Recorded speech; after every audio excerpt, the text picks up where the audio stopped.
Papa Top again. Papa Top. Papa Top. You like Alan Jackson? Oh, yeah. Grew up on Alan Jackson. Alan Jackson's the man. Absolutely. That's mine. That is yours, yeah. I'm drinking one already. I forgot I didn't pop the top. I was like, I got to pop one of yours. But welcome, everyone, to episode 11 of the Hunt Podcast. We are your hosts. This is Connor at Piermount Outdoors, and I'm Kenny at Kenny C Outdoors, and we're here for our weekly Thursday sit down and hang out with you guys. So welcome to everyone dialed in and everyone tuned in right now on Instagram Live. We have a pretty healthy group here. We got some hearts going in, and everybody liking our entrance music, I guess, if you want to put it that way. So yeah, that makes me really happy. It does. Anyway, it's money. It's money. So it is 3/4 of the way through January. Deer season has been over with for about 2 weeks, and I'll be honest with you. This might be the roughest one I've gone through, dude. I did not want it to end. I think it's just all the information that I've gathered throughout, my young hunting career, I guess you could say. But just the information that I've collected, it just gets me fired up just because I want to get out there and I want to play that chess match, man. I want to get it going. And you got to give them a break. I understand the break. This is when, all the good things happen. All the babies are being grown and stuff like that, but it's definitely hard. I say screw that, and I'm having withdrawals. I need it bad. And I need it in the worst way. Well, dude, we got shed hunting coming up. Yeah. February, March. Yeah. That's always a great time. Going to be covering some ground, and it's always a really good time this time of year to get out in the woods. And even if you're not thinking of whitetails, walking through the woods, because it can benefit you next year during the rut, during those times where, it's prime time and you want that big boy to walk by. It will benefit you in the woods because big time. I can guarantee you, actually, I was late coming home today because I put out 3 cameras. Why am I putting out 3 cameras 2 weeks after deer season's over? Because deer season is never over. Nope. This is just the you can't hunt them, but you can still be, one with the woods, one with the deer, knowing what's going on in your neck of the woods. And I've started to see that more and more as the years go by. Yes. And not to mention, there's a lot more that you can see when you go in the woods between the end of deer season and let's just say the turkey season. Before it starts to bloom. Before the trees start to bloom, you can actually see more of the woods than you could of your first time being in the woods. And you can pick your stand spots. If you already have your locations, you already had the deer, dialed in from, let's say you hunted somewhere for a long time. The general area of the deer and where they go and where they come from, what they're doing, where they're doing it and stuff like that. So you can actually, let's say your stand is, let's just say, that would be really, really good if I was just 7 yards to my left. It would have been money, but it's already too late because the stand's already up and we're in the middle of the season. What are you going to do? Now is the time for you to pick your stand spots. And actually, I think that's almost as important as just putting yourself in a general area of the stands is where you are going to put your stands. Right. Well, now that it's getting cold and, after the rut, the deer are focused on one thing, and that's food and getting their fat back up so that they can live through the winter, because they're outside all the time. And so right now they're focused on food, and, they wouldn't be focused on food, when it was, the middle of October into the middle of November, They're, excuse me. Right now they're focused on food, so they might not necessarily be in those spots where they're going to be at in the rut, They're going to food sources, and then they're going, bedding real close by. Yes. So what you can do in this time of year to focus in on how to hunt next rut or even before it or whether it be, any time of year actually. You can scout for any time of year, next year, right now. And we usually do a couple deer drives there late in the season. You know, it's getting down to the wire. You know, people want to fill the freezer, so we do some deer drives. And I walked up on some places that are overlooked from my, you know, hunting strategies. You know, I don't have a stand there or anything like that. And it was tore up, man. Scrapes, old scrapes. You can see the indent in the earth, and of course rubs. You know, and you can look at that and say, you know, those were obviously done in the rut. Yeah. You know, rubs, scrapes, and it's a good time to go out and find those rubs and scrapes and key in on those areas next year. Yes. There's so much unturned earth. Even if you have a 40-acre parcel of land or up to 1,000 or plus, you cannot see everything, especially when it is go time. Especially when you're trying to get into your stand, you know, quietly. You're not trying to disrupt the woods. You're not trying to put your scent everywhere. Now is a good time to go do that because the deer are going to food sources. Exactly. You know, so get back in those bedding areas and stuff where you think they're bedding in the early season to the middle of the season when the rut's going on, and find those key areas and find those rubs so that next year in the rut you can go back and you can say, you know, I'm keyed in on where the deer want to be, you know, during the rut. Yeah, and mark it. Mark them. Use HuntStand. Use OnX. Mark your spots now. Even if they're rubs or scrapes or whatever, you might not see so many scrapes, but even if it is a scrape or a rub, you can mark it because 9 times out of 10, they're going to come back within, maybe not, they might not hit the same tree, but they're going to be, if they made it past a year, they'll end up coming back to the same general vicinity where you can get a good layout of what's coming your way in a few months. And I'm be honest with you, it's January, it's almost February.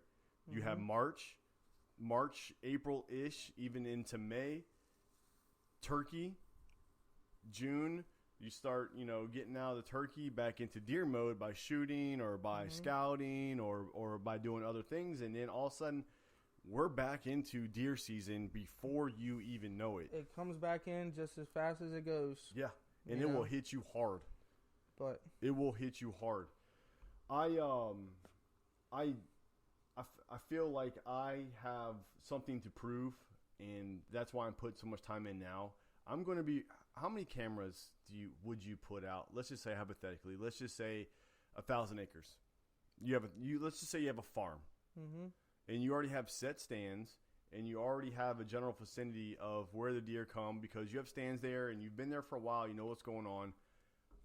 But there's still so much land to uncover. How many cameras do you think should be put out? It's hard to say, man. Like that? You know, it's hard to say because it's hard. Obviously, cameras are money.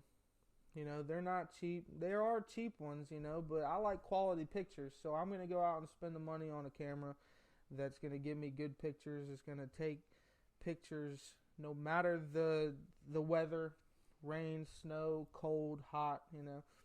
But I have 5. It's nowhere near enough, you know. It's nowhere near enough, but I can't, because the only reason I say that is because I've had pictures of the same deer on one camera on one side of the property, the opposite side of the property, he's on that camera too. You know, they have a wide home range, especially in the rut, and you can never have too many cameras, I don't think.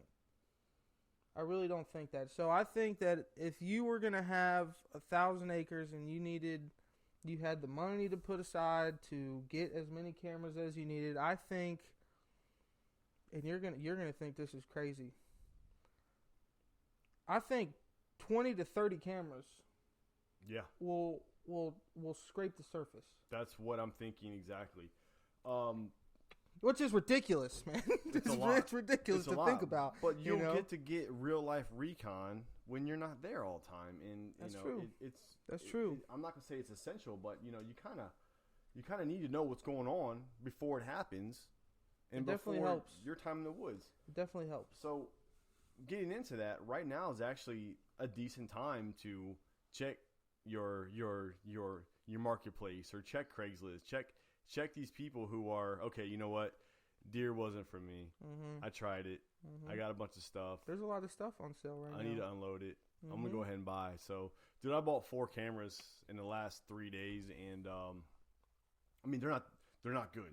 Connor actually gave me shit for them. They're not what I want, but they are what would work right now until I can get, or until I do get what I really want. And dude, I can tell you right now, I got every single type of camera out right now, from Bushnell to Moultrie to Wild Game, Muddy.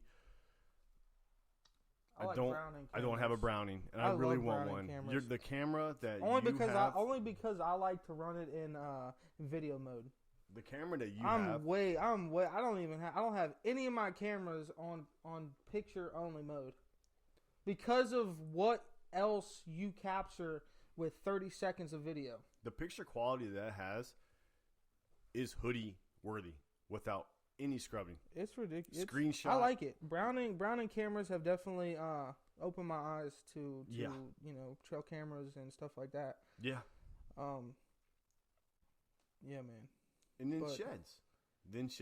Then come sheds. You go walk in the woods checking cameras. Let's say you're in the right place at the right time and you stumble across sheds. You go look for more sheds. I think sheds show a great sign of what is to come. Not only the size of the deer coming up, because more than likely the sheds are going to get bigger. Because Virginia, you're not going to have 7, 8, 9-year-old deer. I've seen on TV 9-year-old deer where they're dropping sheds and then they decline a little bit. You're not going to catch many declined Virginia deer, period. There's just too much volume of hunters and too much just pressure. Yeah. For a mature whitetail in Virginia, I believe is 3 to 4. Just because of the pressure and, how people hunt them. I'm not going to get into that. You hunt them how you want to hunt them.